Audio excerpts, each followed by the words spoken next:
This channel does not promote any violent, harmful, or illegal activities. All content provided by this channel is meant for an educational purpose only. Top quality और consistent performance के लिए सिर्फ silver pump नाम याद रखना। চেনা চেনা মানুষগুলোকে পিটিয়ে দিলেন। প্রশ্ন হচ্ছে যে এটা তো কোনো ভাষণ করার জন্য কোনো একটা বিষয় নয়। মাননীয় মুখ্যমন্ত্রী একটা বিশাল বড় মঞ্চ ডেকে সেখানে প্রচুর মানুষকে নিয়ে অনেক কবিতার লড়াই খেললেন, ওনার লোকজনরাও অনেক কবিতা পাঠ করলেন। কিন্তু প্রশ্ন হচ্ছে যে মানুষগুলোর চাকরিটা চলে গেল তাদের সলিউশন দেবার জন্য উনি কী বললেন সেটা আমি 1.5 ঘন্টা ধরে পুরোটা শুনছি। আমি কলকাতার বাইরে ছিলাম, আমি কালকেই ফিরেছি, সেজন্য আপনাদের সঙ্গে দেখা হয়নি, কারোর সাথে কথা বলা হয়নি, কিন্তু আমি কোথাও ওনার কাছে কোনো সলিউশন পেলাম না। প্রশ্ন হচ্ছে যে কোর্টে, সুপ্রিম কোর্টে বিরুদ্ধে জেহাদ ঘোষণা করে উনি কি বার্তা দিতে চাইলেন মানুষের কাছে? কোর্ট তো যে কোনো কোর্টই হোক, high court, supreme court, lower court, সে তো তথ্য প্রমাণ চায়। মনু সিংভির মতন এত বড় লয়ার, তারাও যখন হেরে যায়, এই হারটা তো আমি মনু সিংভি কোন দল হেনতান, আমি সমস্ত রাজনৈতিক দলের ঊর্ধ্বে কয়েকটা কথা বলছি, যদি আমার কথা কারো ভালো না লাগে আমাকে ক্ষমা করে দেবেন।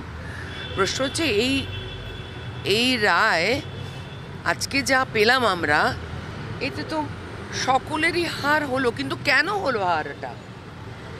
এ তো মানব সমাজের হার হয়ে গেল, কিন্তু মানব সমাজের হারটা হলো কেন?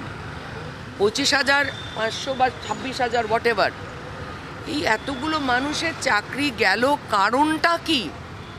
যোগ্য অযোগ্য বিচার করার যে ওএমআর শিট, যে প্রসেসে চাকরি দেওয়া হয়েছে, সে প্রসেসটাই যখন বারবার করে বলছে সমস্ত কোর্টে ভুল। এখন আমাদের Ajit Ganguly member of parliament,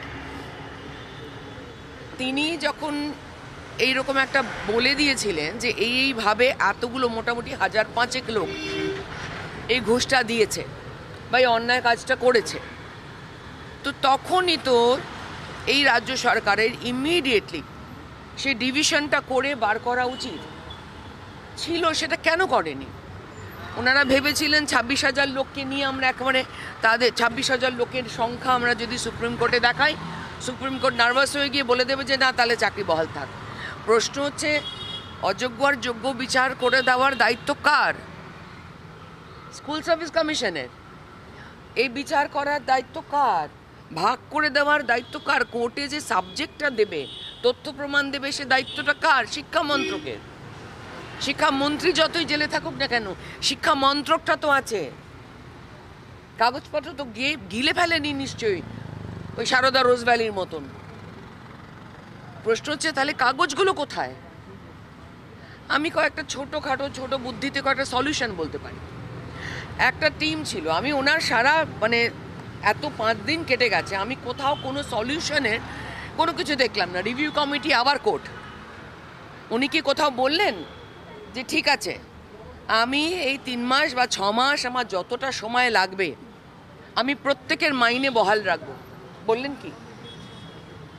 উনি ধৈর্য ধরতে বলছেন, ওনার মন্ত্রীরাও ধৈর্য ধরতে বলছেন, কিন্তু ধৈর্য ধরবার জন্য মানুষের পেটে যে কোনো চাকরি করতে গেলে আজকে একটা টাইম পিরিয়ড লাগে। আমি ধুম করে কোর্টের অর্ডারে তাদের ছাড়িয়ে দিতে হবে আমাকে। আমি যদি মাইনেটা দিতে থাকি, কন্টেম্পট অফ কোর্ট হবে না? কোর্ট কথা বলেনি যে মাইনে দেওয়া যাবে না, কন্টেম্পট অফ কোর্ট হবে না? মাননীয় মুখ্যমন্ত্রীকে এটুকু দায়িত্ব নেবেন যে 26,000 লোকের উনি সমস্ত মাইনেটা দিতে থাকবেন, কন্টিনিউ করতে থাকবেন যতক্ষণ না সলিউশনটা হবে? এটা 1 নম্বর সলিউশন। উনি সেটা ইচ্ছে করলেই করতে পারেন, ওনার হাতে আছে পুরোটা।